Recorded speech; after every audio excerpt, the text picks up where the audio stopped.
बच्चों, हम लोगों ने कल पढ़ा था अंतरा हैलोजन यौगिक। आज हम लोग पढ़ेंगे अंतरा हैलोजन यौगिक की संरचना, और जिसमें सबसे पहले हम लोग पढ़ेंगे AX प्रकार के यौगिक। जैसे इसका उदाहरण है ClF। बहुत सारे हैं, हमने ClF ले लिया उदाहरण। अब हमें ClF की संरचना बनानी है इसके। तो सबसे पहले Cl का विन्यास बनाएंगे। इसके निकटतम अक्रिय गैस है नियान। अब विन्यास बनाएं। 3s2 3p5 होता है, लेकिन P में 3 कक्षक होते हैं, PX PY PZ। तो PX में कितने गए? 2। PY में कितने गए? 2। PZ में कितने गए? 1। हो गया। इसके बाद 3D0 ये खाली रहता है। ये इसका ग्राउंड स्टेट यानी मूल अवस्था का विन्यास है। क्योंकि क्लोरीन केवल एक ही बंध बना रहा है यहाँ पर, तो इसका मतलब है कि इसके पास एक ऐसा कक्षक होना चाहिए जिसमें केवल एक इलेक्ट्रॉन हो। वो है यहाँ पर। समझ में आ गया? तो यहाँ पर सीधे सीधे sp3 संकरण होता है, यानी ClF में क्लोरीन अपनी मूल अवस्था में संकरण करता है। अब संकरण के द्वारा नियान के पास कुल 4 संकर कक्षक प्राप्त हो जाते हैं, और ये चारों संकर कक्षक sp3 संकर कक्षक कहलाते हैं, जिनमें पहले 3 में लोन इलेक्ट्रॉन पेयर रहता है। 1 2 3 2 2 हैं। लोन इलेक्ट्रॉन पेयर वे होते हैं जो कहीं भी बंध नहीं बनाते, और एक में अयुग्मित इलेक्ट्रॉन रहता है। यही अयुग्मित इलेक्ट्रॉन वाला कक्षक फ्लोरीन के साथ बंध बना लेता है। अब हम इसको फिर से बनाते हैं। ये 4 संकर कक्षक हो गए, जिसमें 3 में लोन पेयर और एक में ये फ्लोरीन के साथ बना हुआ बॉन्ड पे।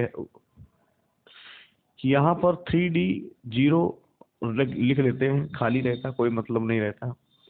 अब हम sp3 संकरण धारणा के अनुसार इसकी आकृति का निर्धारण करें।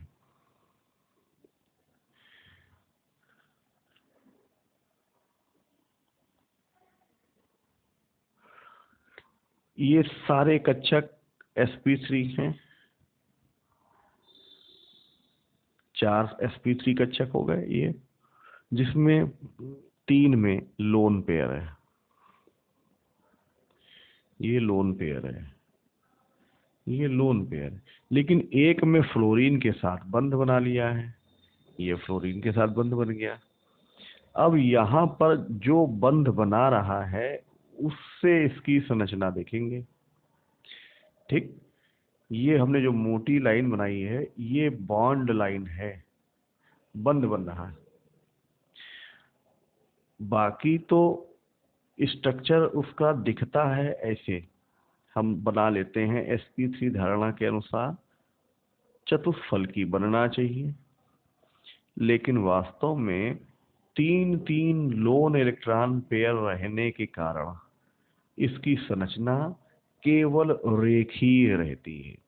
समझ में आ गया? हम क्या बोलेंगे? sp3 संकरण धारणा से ClF की संरचना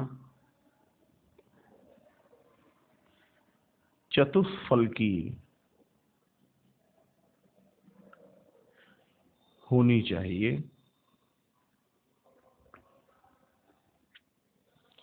किंतु 3 लोन पेयर होने के कारण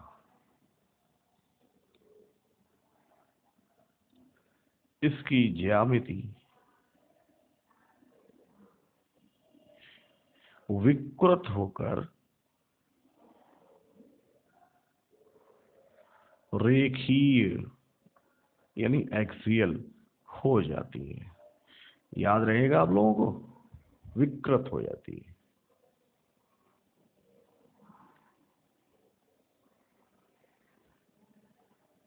अब बच्चों इसमें क्या लिखा जाएगा, इतना तो आपने देख ही लिया। अब हम इसके नीचे क्या लिखेंगे वो हम बता रहे हैं आपको, वो आप लोग सुनेंगे लिखेंगे कि ClF में केंद्रीय Cl परमाणु sp3 संकरित रहता है, जिसके 4 संकर कक्षकों में से 3 संकर कक्षक में लोन पेयर रहते हैं और 1 संकर कक्षक में अयुग्मित इलेक्ट्रॉन रहता है। यह अयुग्मित इलेक्ट्रॉन वाला संकर कक्षक ही फ्लोरीन के साथ सिग्मा बंध बना लेता है। अब इसके बाद ये लिखेंगे कि sp3 संकरण धारणा के अनुसार ClF की संरचना चतुष्फल की होनी चाहिए और बंध कोण कितना होना चाहिए, 109 डिग्री होना चाहिए। ClF की संरचना चतुष्फल की होनी चाहिए और बंध कोण 109 डिग्री 28 मिनट होना चाहिए, ठीक। किंतु 3-3 लोन पेयर होने के कारण इसकी ज्यामिति विकृत होकर रेखीय हो जाती है और बंध कोण 180 डिग्री हो जाता है। अब ये अच्छे से समझ में आ गया। तो ClF की संरचना कैसी हुई, लीनियर यानी रेखीय हो गया। अब हम इसके बाद दूसरे प्रकार का संकर यौगिक लेंगे और सबको मालूम है नंबर 2 प्रकार का कौन सा होता है, बताइए अगर किसी को आता है। दूसरे नंबर का हम बताते हैं AX3 प्रकार के यौगिक। AX3 प्रकार के यौगिक, इसका उदाहरण लेते हैं जैसे ClF3 अणु। हमें यहाँ पर केंद्रीय परमाणु Cl इसका विन्यास बनाना है। तो केंद्रीय परमाणु का विन्यास बनाने के लिए सबसे पहले हमें नियान इसमें 10 इलेक्ट्रॉन डाल दिए, 3s2 3px2 3py2 3pz1 और 3d0, ये इसका आधारीय अवस्था ग्राउंड स्टेट का विन्यास है। अब यहाँ पर एक ही अयुग्मित इलेक्ट्रॉन है तो केवल एक ही बंध बन सकता है, जबकि यहाँ बंध बनाने के लिए 3 परमाणु हैं तो 3 बंध बनेंगे। इसलिए अब ये उत्तेजित होगा, क्या होगा, 3s2 3px2। अब py से एक इलेक्ट्रॉन निकल के 3d में पहुंच जाएगा, py से कूद के यहाँ गए। अब ये उत्तेजित हुआ है और ये इसकी प्रथम उत्तेजित अवस्था है। अब यहाँ पर देखें 3 कक्षक ऐसे हो गए जिनमें एक एक इलेक्ट्रॉन है और यही 3 फ्लोरीन के साथ बंध बना लेंगे। अब यहाँ पर संकरण देखें कौन सा हो रहा है, 1s 3p और 1d। तो संकरण हो गया है sp3d। कौन सा संकरण हुआ है, गिन लिया आपने, 1s 3p और 1d, तो sp3d संकरण हो गया। क्लियर हुआ। अब यहाँ पर जो संकर कक्षक हमको प्राप्त हो रहे हैं उनको बना लेते हैं, 1 2 3 4 5, 1s का 3p के 1d के हो गए। ये है sp3d संकर कक्षक। इनमें पहले 2 में लोन इलेक्ट्रॉन पेयर है और बाकी 3 में एक एक इलेक्ट्रॉन है। क्लियर हुआ। अब ClF3 में क्या होगा कि यहाँ पर जो एक एक इलेक्ट्रॉन वाले संकर कक्षक हैं यही फ्लोरीन से बंध बना लेंगे। तो ये तो लोन पेयर हो गए 2 यहाँ पर और बाकी भी 3 में एक एक इलेक्ट्रॉन है। अब यहाँ पर एक फ्लोरीन से बंध बना, यहाँ दूसरी फ्लोरीन से बंध बना, यहाँ तीसरी फ्लोरीन से बंध बन गया। ये तो आपको समझ में आ गया होगा बंध कैसे बना है। अब हम इसकी स्ट्रक्चर देखेंगे। तो sp3d संकरण धारणा के अनुसार इसकी संरचना त्रिकोणीय द्विपिरामिडीय होनी चाहिए। त्रिकोणीय द्विपिरामिडीय संरचना होनी चाहिए। लेकिन इसका इसकी संरचना इस प्रकार से नहीं हो पाती है। तो हम कैसे बनाएंगे इसकी संरचना को ध्यान से देखें। अगर हम यहाँ पर Cl बना लें,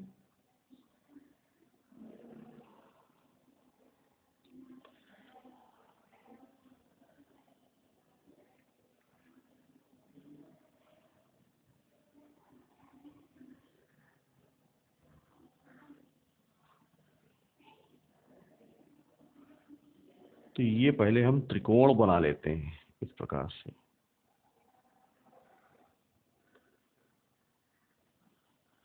दिख रहा है? अगर हम यहाँ पर ये लोन पेयर बना लें, एक लोन पेयर ये बना लें, तो एक फ्लोरीन ये यहाँ बनेगा और एक फ्लोरीन यहाँ बने और एक फ्लोरीन यहाँ पे। अब हम यहाँ जो बंध बन रहे हैं इनकी लाइन को डार्क कर लें।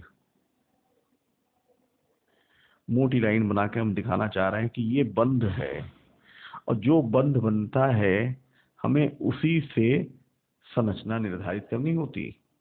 ठीक है। अब यहाँ देखें, ये एक टी का आकार है लेकिन झुका हुआ टी है, जिसे कहेंगे बेंट। बेंट माने झुका हुआ, टी शेप्ड। ठीक है, मुड़ा हुआ टी, झुका हुआ टी। और ये जो संकर कक्षक हैं ये सारे संकर कक्षक sp3d, sp3d, sp3d, ये भी sp3d, ये भी sp3d और ये भी sp3d, सारे संकर कक्षक sp3d हो गए। अब यहाँ पर क्या लिखा जाएगा वो हम आपको बताते हैं कि ClF3 के केंद्रीय हाइड्रोजन परमाणु यानी Cl में प्रथम उत्तेजित अवस्था में यह sp3d संकरित रहता है। इस प्रकार प्राप्त 5 संकर कक्षकों में से 2 संकर कक्षक लोन इलेक्ट्रॉन पेयर युक्त होते हैं और 3 संकर कक्षक अयुग्मित इलेक्ट्रॉन युक्त होते हैं। यही 3 संकर कक्षक 3 फ्लोरीन के साथ सिग्मा बंध बनाएंगे। sp3d संकरण धारणा के अनुसार इसकी ज्यामिति त्रिकोणीय द्विपिरामिडीय होनी चाहिए, किंतु 2-2 लोन पेयर होने के कारण इसकी संरचना विकृत होकर झुके हुए टी के आकार की हो जाती है। ठीक है, sp3d धारणा के अनुसार इसकी ज्यामिति त्रिकोणीय द्विपिरामिडीय होनी चाहिए, किंतु 2-2 लोन पेयर होने के कारण इसकी ज्यामिति झुके हुए टी के आकार की हो जाती है। अभी अच्छे से समझ में आ गया। अब इसके बाद हम आते हैं तीसरा प्रकार, AX5 प्रकार के यौगिक। जो तीसरा है वो है AX5 प्रकार के यौगिक। इसका उदाहरण लेते हैं ClF5। ठीक, सबसे पहले Cl का विन्यास देखेंगे।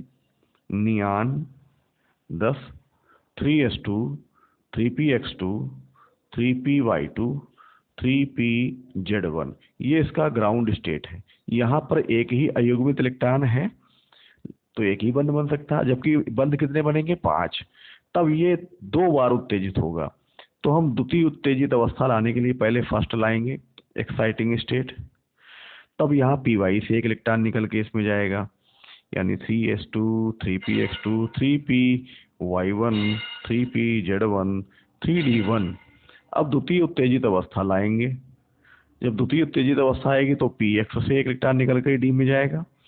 तो 3s2, 3px1, 3py1, 3pz1 और 3d2, ये द्वितीय उत्तेजित अवस्था में Cl है। अब यहाँ पर एक इसमें है, एक इसमें है, एक इसमें है और 2 D में है, क्योंकि D में 5 कक्षक होते हैं तो प्रारंभ के 2 में एक इलेक्ट्रॉन हो गया। तो अब ये संकरण करेगा sp3d2।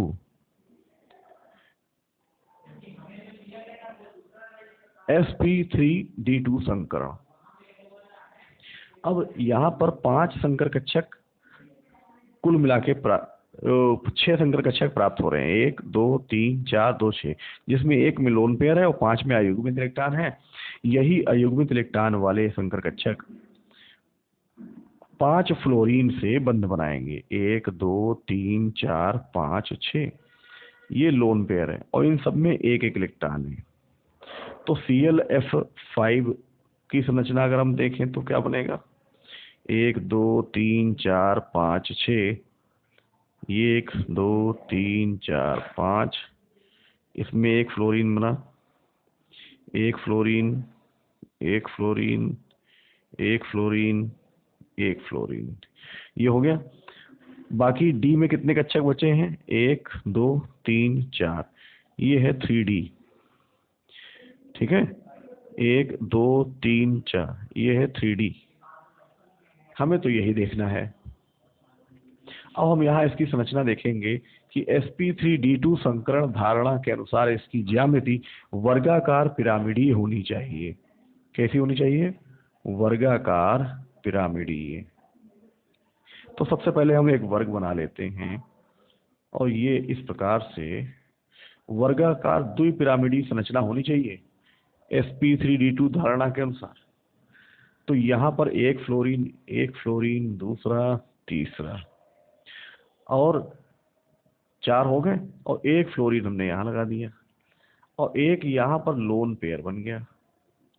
क्लियर हो गया। अब यहाँ से हम इसका पिरामिड बनाते हैं, क्योंकि बंध तो एक ही बन रहा है ऊपर, तो पिरामिड केवल एक बना, ये सिर्फ एक पिरामिड बन के आया, इससे पिरामिड नहीं बन पा रहा है क्योंकि ये लोन पेयर है। क्लियर हुआ। बंध कहाँ कहाँ पे है, इसको हम डार्क कर देते हैं। बंध है ये, बंध है ये और ये, एक साथ में बंध ये भी है। चूंकि यहाँ पर 5 बंध बन रहे हैं, जिससे संरचना वर्गाकार पिरामिडीय बनी। कैसी बनी, वर्गाकार पिरामिडीय। जबकि होनी कैसी चाहिए, द्विपिरामिडीय होनी चाहिए। तो हम यहाँ क्या बोलेंगे कि ClF5 में मुख्य केंद्रीय परमाणु Cl sp3d2 संकरित होता है, जिसके 6 संकर कक्षकों में से एक संकर कक्षक में लोन इलेक्ट्रॉन पेयर, जबकि 5 में एक एक इलेक्ट्रॉन रहता है। ये पांचों संकर कक्षक 5 फ्लोरीन परमाणुओं के साथ सिग्मा बंध बना लेते हैं। sp3d2 धारणा के अनुसार इसकी संरचना यानी ज्यामिति वर्गाकार द्विपिरामिडीय होनी चाहिए, किंतु एक लोन पेयर होने के कारण इसकी ज्यामिति विकृत होकर वर्गाकार पिरामिडीय हो जाती है। अब ये समझ में आ गया। अब इसके बाद आखिरी है, अब वो होता है AX7, चौथा AX7 प्रकार के यौगिक। इसका उदाहरण देखेंगे तो इसका एक ही उदाहरण है, आपको याद होना चाहिए, IF7 होता है। अब यहाँ हम I का विन्यास देखेंगे। I में कुल मिला के 53 इलेक्ट्रॉन होते हैं।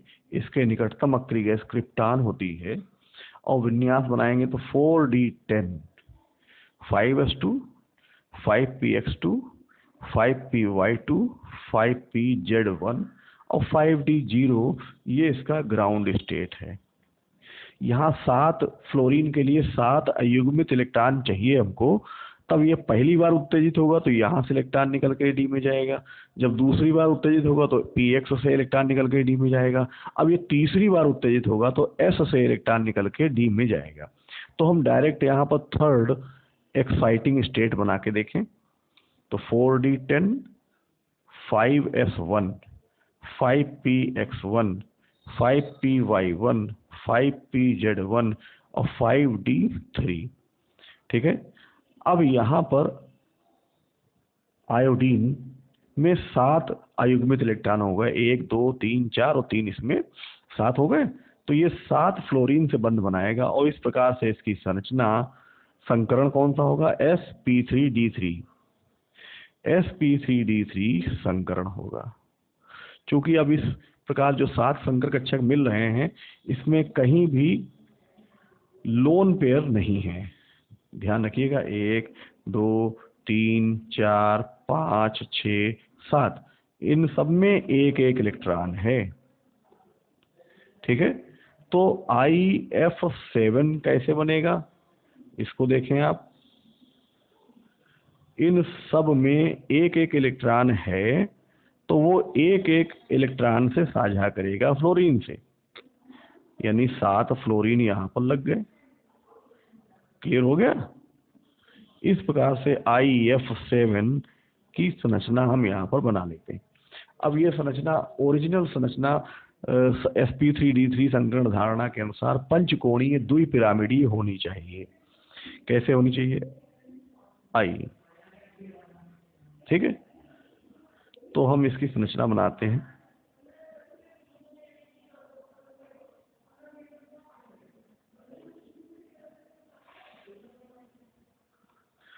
अब इस प्रकार से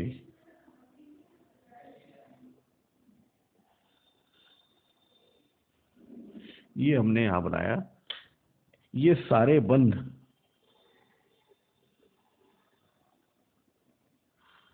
बंध कोण कहलाएंगे,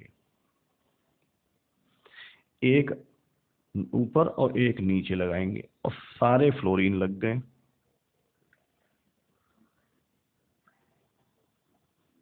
ये कुल मिलाकर के 7 फ्लोरीन बने। क्लियर हो गया। तो यहां पर sp3d3 संकरण धारणा के अनुसार इसकी संरचना पंचकोणीय द्विपिरामिडीय होनी चाहिए, और वही होती है। ठीक है, तो हम यहाँ क्या बोलेंगे, IF7 में केंद्रीय हैलोजन परमाणु आयोडीन तृतीय उत्तेजित अवस्था में sp3d3 संकरण करता है, जिसमें 7 संकर कक्षक प्राप्त होते हैं, और ये सातों संकर कक्षक अयुग्मित इलेक्ट्रॉन युक्त रहते हैं, जो पंचकोणीय द्विपिरामिडीय व्यवस्था में एकत्र हो जाते हैं। अतः IF7 की ज्यामिति पंचकोणीय द्विपिरामिडीय रहती है। क्लियर हो गया।